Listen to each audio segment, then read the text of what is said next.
Bakeries में जाके जब भी हम केक खरीदते हैं तो हमेशा सोचते हैं कि ये बेकरी वाले ऐसा क्या डालते हैं अपने केक में कि इनके केक इतने सॉफ्ट और स्पॉन्जी होते हैं, फैंसी भी दिखते हैं और काफ़ी देर तक ख़राब भी नहीं होते। कोई स्पेशल इक्विपमेंट है या कोई स्पेशल मोल्ड्स यूज़ करते हैं ये लोग, या फिर कोई स्पेशल इंग्रेडिएंट तो पक्का होगा जो ये लोग डालते हैं जिससे इनका केक एकदम सॉफ्ट और स्पॉन्जी बनता है।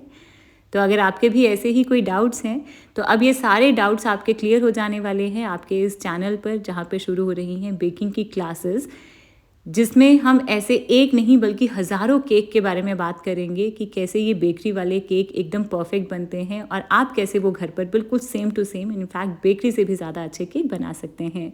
बट उससे पहले हाय एवरीवन, मैं डॉक्टर अलीशा और आपका स्वागत है मेरे इस channel anyone can cook with doctor Alisha में। तो आज हम बहुत सारे डिफरेंट तरीके के केक्स बनाएंगे आज की एक ही क्लास में। कुछ केक्स ऐसे होंगे जिसमें हम कोई मैदा भी यूज़ नहीं करेंगे, कोई तेल या फिर कोई दूध भी यूज़ नहीं करेंगे। बहुत ही सिंपल सी रेसिपीज़ हैं बट बहुत यूज़फुल हैं। अगर आप होम बेकर हैं, बेकिंग का बिजनेस शुरू कर रहे हैं या फिर अपने शौक़ के लिए बेकिंग सीख रहे हैं तो आप एकदम परफेक्ट बेकिंग कर लेंगे, ये मेरी गारंटी है आपसे। तो चलिए फटाफट से इन रेसिपीज़ को शुरू कर लेंगे। तो आज की क्लास में जो सबसे पहला केक बन रहा है वो है चॉकलेट बनाना आमंड केक, जिसे बिना मैदा, बिना सूजी, गेहूं के आटे के साथ बनाएंगे हम। तो इसके लिए एक बोल में मैंने यहाँ पर 1/4 कप जितना दूध लिया है। ये जो दूध है ना, ये रूम टेम्परेचर के ऊपर है। बेकिंग के लिए सबसे इंपॉर्टेंट चीज़ कि केक बैटर में जो भी इंग्रेडिएंट्स यूज़ करने हैं ना, वो रूम टेम्परेचर वाले होने चाहिए, ना ही एकदम से गर्म और ना ही एकदम से ठंडे। तो इस दूध में मैंने आधा छोटा चम्मच जितना विनेगर यानी कि सिरका डाल दिया है। आपके पास ये नहीं है तो सेम क्वांटिटी में आप नींबू का रस डाल दीजिए। तो बस इसे मिक्स करके इस दूध को 5-10 मिनट के लिए हमें एक साइड पर रख देना है ताकि ये फट जाए। इसके बाद जब भी आप केक बनाना शुरू करें ना, तो सबसे पहले कढ़ाई, ओवन या कुकर जिसमें भी आप इसे बेक कर रहे हो ना, उसे गर्म होने के लिए रखना है हमें। तो मैं आज इस केक को आपको कढ़ाई में बेक करके दिखा रही हूँ। तो इसके लिए मैंने मोटे तले की कढ़ाई ली है और इसमें मैं सबसे पहले ये नमक डाल रही हूँ। ये खाने वाला वाइट नमक है। आप में से बहुत सारे लोग मुझे पूछते हैं कि मैं नमक के साथ बेकिंग क्यों करती हूँ। नमक डालने से ना थोड़ी स्लो कुकिंग होती है, जिससे आपकी कढ़ाई एकदम अवन जैसा बिहेव करेगी। तो मैं ऐसे करती हूँ, आप बिना नमक के भी बेक कर सकते हैं। और इसके बाद अब मैंने इसके ऊपर एक प्लेट रख दी है, प्लेट को उल्टा कर लिया है। आपके पास स्टैंड हो तो वो रख दीजिए और इस कढ़ाई को हमें ऊपर से ढक देना है और लो फ्लेम के ऊपर इसे 10 मिनट तक अच्छे से गर्म हो जाने देंगे। इसके बाद अब इस केक को बनाने के लिए हमें चाहिए बनाना यानी कि केला।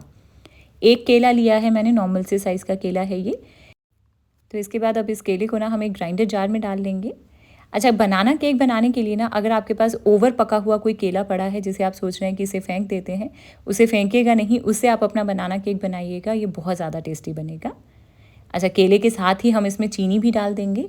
तो इस तरह से आपको अलग से केक के लिए चीनी पीसने की ज़रूरत नहीं है। तो 4 बड़े चम्मच मैंने इसमें चीनी डाल दी है और इन दोनों चीज़ों को हम अच्छे से ब्लेंड कर लेंगे, एकदम फाइन पेस्ट बना लेंगे इसका। तो केले को मैंने ब्लेंड कर लिया है, केले की ये प्यूरी जैसी बन गई है। इसे अब हम एक बोल में निकाल लेंगे। तो इस बनाना प्यूरी में अब हम डाल देंगे 2 बड़े चम्मच जितना तेल। कोई भी न्यूट्रल रिफाइंड ऑयल आप इसमें यूज़ कर सकते हो, बस स्ट्रॉन्ग फ्लेवर वाले तेल नहीं लेने हैं, जैसे कि सरसों का तेल, वो यूज़ नहीं करना है। तो इसे हम अच्छे से मिक्स कर लेंगे 30-40 सेकेंड तक। इस स्टेज के ऊपर ना आपको अपने बैटर को पूरे अच्छे से और तेज़ मिक्स करना है। इससे हम इस टाइम पर इसमें एयर भरेंगे ताकि बाद में केक अच्छे से फूल सके। तो बस इसे मिक्स करने के बाद अब इस बोल के ऊपर एक छन्नी रख लेनी है जिसमें डालेंगे आधा कप आटा। ये नॉर्मल रेगुलर गेहूं का आटा है जिसे हम रूटीन में रोटी बनाते हैं। मैं कोई मैदा या सूजी नहीं ले रही हूँ। तो आटा डाला मैंने और साथ में चॉकलेटी फ्लेवर के लिए मैं इसमें डाल रही हूँ 1.5 बड़ा चम्मच जितना कोको पाउडर और आधा छोटा चम्मच हम इसमें डालेंगे बेकिंग पाउडर। 1/8 टीस्पून यानी कि 1/4 छोटा चम्मच का भी आधा पोर्शन डालना है बेकिंग सोडा और 1 पिंच नमक डाल के इन सारे ड्राई इंग्रेडिएंट्स को हमें छान लेना है। तो इन ड्राई इंग्रेडिएंट्स को मिक्स करने के लिए अब मैं एक स्पैचुला यूज़ कर रही हूँ और बिल्कुल हल्के हल्के हाथों से ना हम इसे कट और फोल्ड करते हुए मिक्स कर लेंगे। बहुत इंपॉर्टेंट टिप है कि जब आप अपने केक बैटर में ड्राई इंग्रेडिएंट्स डाल देते हैं ना, तो उसे कभी भी ओवर मिक्स या विग्रसली यानी कि तेज़ मिक्स नहीं करना है, नहीं तो जितनी भी पहले हमने एयर भरी थी ना बैटर में, वो सारी निकल जाएगी और केक डेंस बनेगा। तो इसके बाद अब ये जो दूध हमने एक साइड पर रखा था अब ये भी फट गया है, यानी कि होममेड बटर मिल्क बन गया है। तो इसे हम इस बैटर में डाल देंगे और उसे भी उसी तरह से हल्के हाथों से कट और फोल्ड करते हुए मिक्स करेंगे। अच्छा, ये जो विनेगर हमने इसलिए डाला था दूध में ताकि बाद में बेकिंग सोडा इसके साथ रिएक्ट करेगा और ये केक को फूलने में हेल्प करेगा। तो बस हमारा ये एकदम परफेक्ट रिबन फ्लोई कंसिस्टेंसी वाला बैटर तैयार हो गया है। अब इस बैटर को बेक करने के लिए ना मैं आज कोई एल्यूमिनियम या कोई स्टील का मोल्ड नहीं ले रही हूँ, बल्कि मैंने लिए हैं यहाँ पर इस तरह के ये पेपर मोल्ड्स। ये वाले जो पेपर मोल्ड्स हैं ना, ये आपको ऑनलाइन या ऑफलाइन बहुत ईजिली मिल जाएंगे, किसी क्रॉकरी शॉप पर या केक बेकिंग का जहाँ सामान मिलता है ना, वहाँ मिल जाएंगे आपको। तो इस मोल्ड को आपको ग्रीस करने की ज़रूरत नहीं है, ना ही कोई बटर पेपर लगाना है, बस डायरेक्टली इसमें हमें अपना ये बैटर डाल देना है। तो आपने देखा होगा कि महंगी महंगी बेकरीज़ में जाके इस तरह के ड्राई केक्स मिलते हैं ऐसे मोल्ड्स में, तो वो बिल्कुल ऐसे ही बनते हैं। तो बस सारा बैटर डाल के इसे अच्छे से टैप कर लेंगे। इसके बाद अब इसके ऊपर से मैं थोड़े से आमंड्स डाल रही हूँ, यानी कि बादाम, जिसको मैंने पतला लंबा कट कर लिया है। आप इसकी जगह वॉलनट्स भी डाल सकते हो, वो भी बहुत टेस्टी लगते हैं। और साथ में एक्स्ट्रा चॉकलेटी बनाने के लिए मैंने थोड़े से चोको चिप्स डाल दिए हैं। तो बस मोल्ड तैयार हो गया है। और जितनी देर में हमने ये बैटर तैयार किया, अब हमारी ये कढ़ाई भी गर्म हो चुकी है उतनी देर में। तो इसमें अब हम अपना ये मोल्ड रख देंगे। अच्छा, ये वाले जो मोल्ड है ना, ये अवन, कढ़ाई, कुकर, तवे सबके लिए सेफ़ हैं। आप किसी भी तरह से इसमें केक बेक कर सकते हैं। तो इस कढ़ाई को ऊपर से ढक देना है और इसे हम लो मीडियम फ्लेम के ऊपर अब बेक करेंगे तकरीबन 20 से 25 मिनट तक। टाइमिंग्स थोड़ी सी आगे पीछे हो सकती हैं, तो एक बार 15-17 मिनट के बाद आप इसे ज़रूर चेक करिएगा। तो इस केक को रखे मुझे पूरे 20 मिनट हुए हैं और आप देख रहे हो कि केक काफ़ी अच्छे से फूल गया है। जब मैं टूथपिक को इंसर्ट करके चेक कर रही हूँ तो ये भी बिल्कुल क्लियर है। इसका मतलब है कि केक हमारा अच्छे से बेक हो गया है। तो बस अब इस मोल्ड को निकाल के हमें एक रैक के ऊपर रख देना है और थोड़ी देर के लिए केक को एक साइड पर रख देंगे ताकि ये थोड़ा ठंडा हो जाए, और फिर मैं आपको डीमोल्ड करके दिखाऊंगी इसके अंदर का टेक्स्चर। इसके बाद अब हम अपनी इस क्लास का दूसरा केक बनाएंगे, जो कि है फ्रूट केक, जिसे हम बिना मैदा, बिना आटा, सूजी के साथ बनाएंगे। तो इसके लिए मैंने 1 कप जितनी सूजी ली है। बारीक या मोटी कोई सी भी सूजी ले सकते हो, क्योंकि हमें इसे ग्राइंड करना है और इसका एकदम फाइन पाउडर बना लेना है। तो सूजी के साथ ही हम इसमें 3/4 कप जितनी चीनी भी डाल देंगे। इस तरह से आपको चीनी को अलग पीसने की ज़रूरत नहीं है।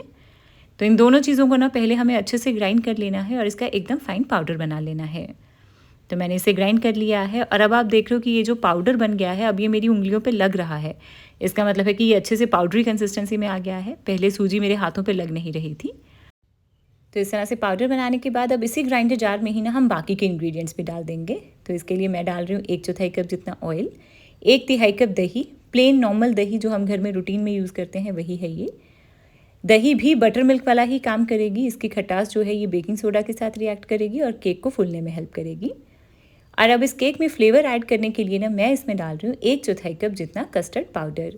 मैंने यहाँ पर ये वैनिला कस्टर्ड पाउडर लिया है, रेगुलर कस्टर्ड पाउडर जो हम दूध कस्टर्ड बनाने के लिए यूज़ करते हैं। और साथ में आधा छोटा चम्मच जितना वैनिला एसेंस डाल देंगे। और साथ ही में मैं इसमें डाल रही हूँ 1/4 कप जितना दूध। सारी चीज़ें जो है ये रूम टेम्परेचर पर हैं। तो बस अब हम इसे एक बार फिर से ग्राइंड कर लेंगे और इसका एकदम फाइन पेस्ट बना लेंगे। तो बस सारी चीज़ों को अच्छे से ब्लेंड करने के बाद अब हमारा ये केक का बैटर तैयार हो गया है। इस बैटर को ना अब हम एक बोल में निकाल के रख लेंगे। अच्छा, ये बैटर अभी आपको बहुत पतला लग रहा होगा, वो इसलिए क्योंकि ये सूजी का बैटर है और जब भी हम सूजी के साथ केक बनाते हैं ना, तो उसे हमें रेस्ट करने के लिए रखना है।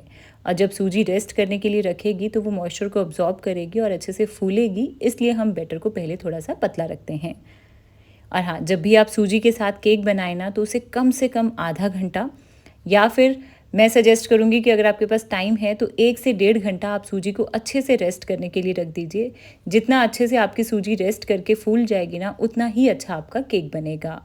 कोई मैदे की ज़रूरत नहीं है इस केक में, बस आपको सूजी को अच्छे से रेस्ट करने के लिए रखना है। तो जब तक हमारी ये सूजी रेस्ट कर रही है, तब तक के लिए इन केक्स को बनाने के लिए अलग अलग कैसे कैसे मोल्ड्स आप यूज़ कर सकते हैं वो मैं बता देती हूँ आपको। तो सबसे पहले जो सबसे कॉमनली यूज़ होते हैं वो है इस तरह के ये केक टिन्स। ये एल्यूमिनियम के केक टिन है, ये रेक्टेंगुलर या फिर स्क्वायर शेप में मिल जाएंगे आपको।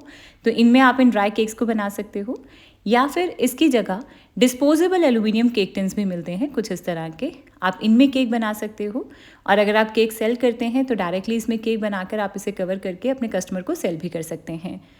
अगर इन एल्यूमिनियम केक टिन्स को यूज़ नहीं करना है तो इसी तरह से ना पेपर के मोल्ड्स भी मिलते हैं, जो एल्यूमिनियम नहीं है तो थोड़ा सा सेफ भी हैं। तो इन पेपर मोल्ड्स में बना सकते हैं और ये भी अलग अलग शेप में मिल जाएंगे, राउंड या अलग डायमंड शेप में भी मिलते हैं। और ये जो सारे मोल्ड्स मैंने आपको दिखाए हैं ना, ये अवन, कढ़ाई, कुकर, तवा सबके लिए सेफ़ हैं। आप किसी में भी कोई भी केक कैसे भी तरह से बना सकते हैं। तो चलिए अब हम अपने इस केक के लिए सबसे पहले मोल्ड को ही तैयार कर लेते हैं। और जैसे कि मैंने बताया कि कोई भी मोल्ड आप यूज़ कर सकते हो, तो इस केक के लिए अब मैंने लिया है यहाँ पे ये स्क्वायर एल्यूमिनियम केक टिन, और इसको अच्छे से ऑयल से ग्रीस कर लेना है। फिर इसमें बटर पेपर लगा के ग्रीस करेंगे तो ये मोल्ड तैयार हो गया है। अच्छा, इस केक को मैं आपको ओवन में बनाकर दिखाऊंगी, जिसके लिए मैंने ओवन को प्री हीट करना रख दिया है। 180 डिग्री पर 10 मिनट तक ओवन मेरा प्री हीट होगा। तो इसके बाद अब हम फाइनली चलेंगे अपने सूजी बैटर की तरफ। तो इसे रखे हुए ना मुझे पूरे 45 मिनट हो गए हैं। तो पौने घंटे से ये सूजी रेस्ट कर रही है और अब आप देख रहे हो कि काफ़ी अच्छे से ये फूल गई है। इसने काफ़ी दूध को अब्सॉर्ब कर लिया है और बैटर पहले से थिक हो गया है। तो इस तरह से अगर हम सूजी को अच्छे से रेस्ट करवा देंगे ना, तो ये सूजी का केक जो है आपका एकदम परफेक्ट बनेगा। कोई मैदा या कोई आटा डालने की ज़रूरत नहीं है। और आप देख रहे हो कि कंसिस्टेंसी भी बैटर की एकदम रिबन जैसी फ्लोई है। तो मैं इसमें एक्स्ट्रा दूध ऐड नहीं कर रही हूँ। अगर आपका बैटर ज़्यादा थिक हो गया है तो आप थोड़ा सा दूध डाल दीजिएगा। तो एंड में अब हम इसमें अपने मेन इंग्रेडिएंट्स ऐड करेंगे, जिसके लिए 1 छोटा चम्मच मैंने डाला बेकिंग पाउडर, आधा छोटा चम्मच बेकिंग सोडा और 1 पिंच नमक डाल देंगे। और इन ड्राई इंग्रेडिएंट्स को हम अच्छे से मिक्स कर लेंगे। तब तक ही मिक्स करिएगा जब तक कि सारा कुछ अच्छे से मिक्स हो जाए, ओवर मिक्स नहीं करना है। तो सारी चीज़ों को मिक्स करने के बाद अब ये बैटर तैयार हो गया है। अब एंड में ना इस बैटर में मैं थोड़ी सी टूटी फ्रूटी ऐड कर रही हूँ। और ये टूटी फ्रूटी बेकिंग के टाइम पर बैटर में नीचे ना बैठ जाए, इवनली डिस्ट्रीब्यूट हो सारे केक में। तो इसके लिए ना हम इसके ऊपर थोड़ा सा मैदा छिड़क लेंगे। अगर आप बिल्कुल भी मैदा यूज़ नहीं करना चाहते हो तो हल्का सा आटा डाल दीजिएगा। तो बस इसे अच्छे से कोट कर लेना है। और एक्स्ट्रा जो मैदा था ना वो मैंने छान कर निकाल दिया है। तो इस टूटी फ्रूटी को अब हम डाल देंगे अपने इस बैटर में और इसे हल्के हाथों से मिक्स कर लेंगे।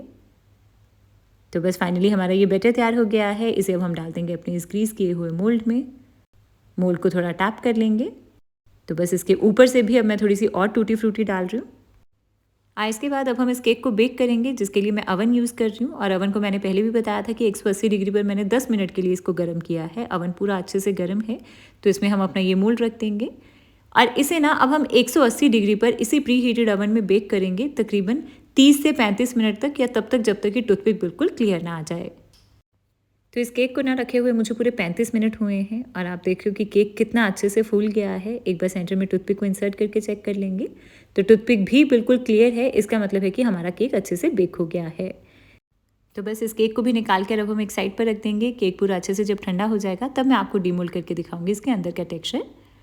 इसके बाद अब हम बनाएंगे अपना लास्ट और फाइनल केक, जो कि है ऑयल फ्री चॉकलेट केक। और आज के इस केक में हम ऑयल, बटर, घी कुछ यूज़ नहीं करेंगे और ना ही हम कोई मिल्क यूज़ करेंगे, यानी कि दूध भी ऐड नहीं करना है। तो इसके लिए अब की बार मैंने रेक्टेंगुलर केक टिन लिया है और इसे मैं ऑयल से ग्रीस कर रही हूँ। बस ये इतना सा ही ऑयल है जो मैं आज इस रेसिपी में यूज़ कर रही हूँ। इसके बाद कोई ऑयल, घी वगैरह यूज़ नहीं करेंगे। अगर आपको ये भी यूज़ नहीं करना है तो आप इसकी जगह पेपर मोल्ड ले लीजिएगा, उसे आपको ग्रीस करने की भी ज़रूरत नहीं है। तो बस इसे ग्रीस करके मैंने बटर पेपर लगाया, मोल्ड तैयार हो गया। और इसके बाद मैं कढ़ाई को गर्म होने के लिए रख रही हूँ। तो मोटे तले की कढ़ाई में नमक डाला, फिर एक स्टैंड रख देना है और ऊपर से ढक के इसे 10 मिनट तक मीडियम फ्लेम के ऊपर गर्म होने देना है। इसके बाद अब हम फाइनली अपने इस केक का बैटर बनाएंगे। और जनरली केक बैटर बनाने के लिए सबसे पहले हम ऑयल, बटर या घी डालते हैं, बट इस केक में हमें ऐसा कुछ नहीं डालना है। तो सबसे पहले बैटर के लिए मैं डाल रही हूँ इसमें आधा कप प्लस 1 बड़ा चम्मच पिसी हुई चीनी। और साथ में डाल देंगे आधा कप जितनी दही। ये नॉर्मल प्लेन दही है जो हम घर में रूटीन में यूज़ करते हैं। घर की या मार्केट की कोई भी दही ले सकते हो, बस वो फ्लेवर वाली नहीं होनी चाहिए। तो इन दोनों चीज़ों को पहले अच्छे से मिक्स कर लेंगे जब तक कि ये इस तरह से क्रीमी हो जाएगा और इवनली मिक्स हो जाए। और इसके बाद अब इस बोल के ऊपर हमें एक छन्नी रख लेनी है, जिसमें डालेंगे 1 कप मैदा। इसे मैं मैदे के साथ बना रही हूँ, आप चाहो तो इसमें भी गेहूँ का आटा यूज़ कर सकते हो। 1/4 कप इसमें डाल देंगे कोको पाउडर। और साथ में ना मैं इसमें 1/4 कप ही डाल रही हूँ मिल्क पाउडर। इसमें हम दूध यूज़ नहीं करेंगे, तो क्रीमीनेस और मॉइस्चर लाने के लिए मैंने इसमें मिल्क पाउडर ऐड किया है। और ये इस तरह का ये रेगुलर डेयरी वाइटनर है, यही यूज़ किया मैंने। आपके पास जो भी मिल्क पाउडर हो वो ले लीजिएगा।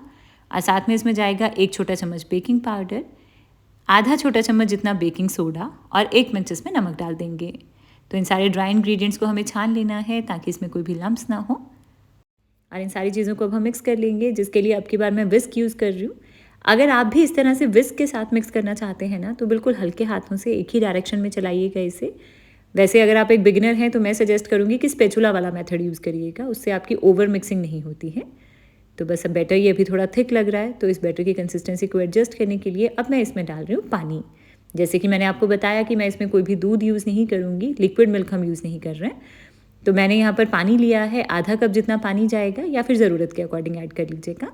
तो बस इसी के साथ अब हमारा ये बैटर तैयार हो गया है। कंसिस्टेंसी एकदम नॉर्मल रिबन जैसी फ्लोई रखनी है। बैटर को अब हम मोल्ड में डाल देंगे, मोल्ड को अच्छे से टैप कर लेंगे। इसके बाद चॉकलेट केक बन रहा है, तो थोड़ा एक्स्ट्रा चॉकलेटी बनाने के लिए मैंने इसके ऊपर चॉकलेट चिप्स डाल दिए हैं। आप कोई ड्राई फ्रूट्स ले सकते हो, नट्स डाल सकते हो, जो भी आपको पसंद हो वो डाल दीजिए। तो बस ये मोल्ड तैयार हो गया है। कढ़ाई भी अब काफ़ी अच्छे से गर्म है, तो इसको अब हम इसमें बेक होने के लिए रख देंगे और लो फ्लेम के ऊपर इसे हमें बेक करना है तकरीबन 35 से 40 मिनट तक, या तब तक जब तक कि टूथपिक बिल्कुल क्लियर ना आ जाए। तो इस केक को रखे हुए मुझे पूरे 35 मिनट हुए हैं और आप देख रहे हो कि केक कितना अच्छे से फूल गया है। ये जो ड्राई केक्स होते हैं ना, इनके सेंटर में इस तरह से क्रैक ज़रूर आता है, इसका मतलब ये एकदम परफेक्टली बेक हुए हैं। तो टूथपिक भी बिल्कुल क्लियर है, इसका मतलब है कि केक अच्छे से बेक हो गया है। तो इस मोल्ड को भी निकाल के अब हम एक साइड पर रख देंगे, इसे भी पूरा अच्छे से ठंडा हो जाने देंगे और फिर मैं सारे केक्स को आपको डीमोल्ड करके दिखाती हूँ। तो चलिए अब हम एक एक करके इन सारे केक के अंदर का टेक्सचर चेक करेंगे। तो सबसे पहले ये जो आटे के साथ बनाया था हमने चॉकलेट बनाना आमंड केक, इसे डीमोल्ड करना है। अच्छा, अगर आप केक सेल करते हो और पेपर कप में केक बनाया है तो बस डायरेक्टली आप इसे क्लिंग रैप करिए और आप इसे सेल कर सकते हैं। तो मैं इसे डीमोल्ड कर रही हूँ। इन पेपर कप्स में से ना केक बहुत ईजिली बाहर आ जाता है। तो केक के अंदर का टेक्सचर देख रहे हो आप, कितना एकदम जालीदार है, सॉफ्ट स्पॉन्जी बना है ये केक। क्या आपको लग रहा है कि बिना मैदा गेहूं के आटे के साथ जिसे हम रोटी बनाते हैं उससे बना है ये केक? और ये वही केक्स हैं जो आप बेकरीज़ में जाके ना बहुत महंगे दामों पर ख़रीदते हैं और फिर सोचते हैं कि घर पर नहीं बनता है। तो अब आपने देखा कि घर पर बहुत इजीली हमने बना लिया है। और केक के अंदर का टेक्सचर भी आप देखिए कितना एकदम जालीदार है, बहुत ही ज़्यादा सॉफ्ट और स्पॉन्जी बना है। और फ्लेवर में ये वाला केक मेरा पर्सनली सबसे ज़्यादा फेवरेट है, आप ज़रूर ट्राई करिएगा इसे। इसके बाद अब बारी आती है हमारे दूसरे केक जो कि है ये फ्रूट केक की, इसे डीमोल्ड करने की। तो चाकू से साइड्स को अलग करना है और इसे डीमोल्ड कर लेना है। और इस केक का टेक्सचर भी आप चेक करिए, एकदम उतना ही सॉफ्ट स्पॉन्जी और जालीदार है। कोई मैदा यूज़ नहीं किया इसमें हमने, आटा भी यूज़ नहीं किया है, बट फिर भी ये सूजी से बना हुआ जो केक है ना, ये एकदम परफेक्ट बना है। सॉफ्ट है, स्पॉन्जी है, जालीदार है, मॉइस्ट है और फ्रूट्स जो हैं इसमें एकदम इवनली डिस्ट्रीब्यूटेड है। तो बहुत ही एकदम परफेक्ट केक आप अपने घर पर बना सकते हैं। तो सूजी को बस आपको रेस्ट करवाना है, यही एक दो सीक्रेट्स हैं जिससे आपका एकदम परफेक्ट केक बनेगा। इसके बाद अब बारी आती है हमारा ये सबसे अनोखा केक चेक करने की, जिसमें हमने कोई ऑयल और कोई दूध यूज़ नहीं किया है। तो इस केक को भी मैंने डीमोल्ड कर लिया है और इसका टेक्सचर चेक करिए अब आप, एकदम उतना ही जालीदार है जितना हमारे बाकी केक्स का था, उतना ही मॉइस्ट है ये केक, उतना ही सॉफ्ट और स्पॉन्जी है। बहुत ही ज़्यादा टेस्टी बनता है ये वाला केक भी। तो अगर आप हेल्थ कॉन्शियस हैं या फिर आपका कोई कस्टमर है ऐसा जो इस तरह के केक्स की डिमांड करते हैं, तो आप इस तरह से ये केक्स बना सकते हैं। और ये वाले जो केक्स हैं ना, ये क्योंकि ऑयल फ्री हैं तो ये थोड़े से महंगे दामों में भी बिक जाते हैं, तो काफ़ी अच्छा प्रॉफिट मिल जाता है इन केक्स में। और हाँ, अगर आप केक बेकिंग के बिज़नेस में हैं और केक सेल कर रहे हैं ना, तो केक के रेट सेट करने के लिए ना आप अपने आसपास की बेकरीज़ में जाके चेक करिए, जो वहाँ के रेट्स हैं उसके मुताबिक आप अपने रेट्स को सेट करिए। तो बस हो गई है हमारी आज की ये क्लास ख़त्म। तो कैसी लगी आपको ये आज की क्लास, मुझे ज़रूर बताइएगा वीडियो के नीचे कमेंट सेक्शन में। और ऐसे कौन से और केक्स आप सीखना चाहते हैं या कौन सी ऐसी क्लासेस लेना चाहते हैं जो हम अपने इस चैनल पर शेयर करूँ मैं आपके साथ, मुझे ज़रूर बताइएगा अपनी सजेशंस। और मैं अब आपको मिलूँगी अपनी नेक्स्ट रेसिपी में। Till then, bye bye.